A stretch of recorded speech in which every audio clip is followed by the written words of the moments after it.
देखिए section 305 BNSS का वो प्रिजनर को कोर्ट में लाने के बारे में बताता है।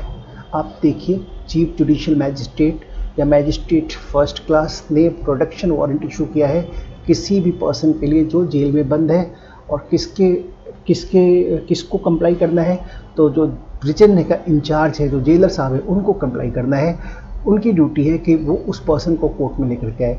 हो सकता है सेशन जज ने इशू किया हो, ये भी हो सकता है, लेकिन जब JM2 ने इशू किया है, जुडिशियल मजिस्ट्रेट सेकंड क्लास ने जब इशू किया है, तो सेक्शन 305 एक ऑब्लिगेशन जेलर के ऊपर डालता है कि वो चेक करे कि उसको काउंटर साइन CJM ने, यानी कि चीफ जुडिशियल मजिस्ट्रेट ने उसको काउंटर साइन किया है कि नहीं।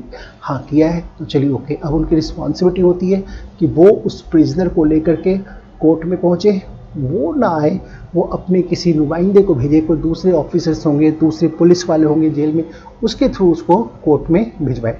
अब वो पर्सन को उस डेट पे, जो डेट का प्रोडक्शन वारंट है, जो टाइम है, उसमें लेकर के पहुंच जाएंगे कोर्ट में।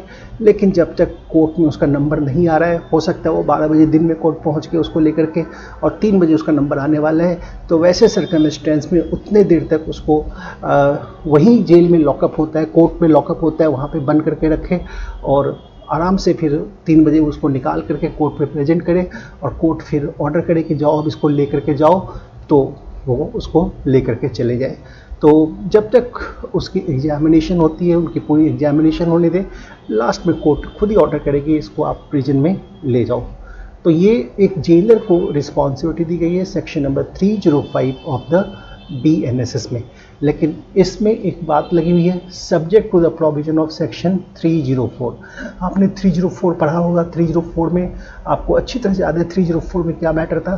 304 में आप देखिएगा कि कुछ रीजन्स हैं जिसके वजह से जेलर किसी प्रिजनर को कोर्ट में भेजने से मना कर सकते हैं। तो ठीक है, अगर 304 के रीजन में अगर वो प्रिजनर फॉल कर रहा है तो ज़रूरी नहीं उसको कोर्ट में लेके जाए। इसी वजह से कह दिया है subject to the provision of section 304। Officer in charge of the prison, यानी कि जो जेलर है, वो जब उनके पास प्रोटेक्शन वारंट आई है तो प्रोटेक्शन वारंट को कंप्लाई करेंगे। लेकिन प्रोटेक्शन वारंट को JM2 ने साइन किया है, तो वो इस चीज़ को चेक कर लेंगे कि क्या CJM का साइन, काउंटर साइन उस प्रोटेक्शन वारंट के ऊपर अवेलेबल है या नहीं है। यही था हमारा 305 ऑफ द BNSS।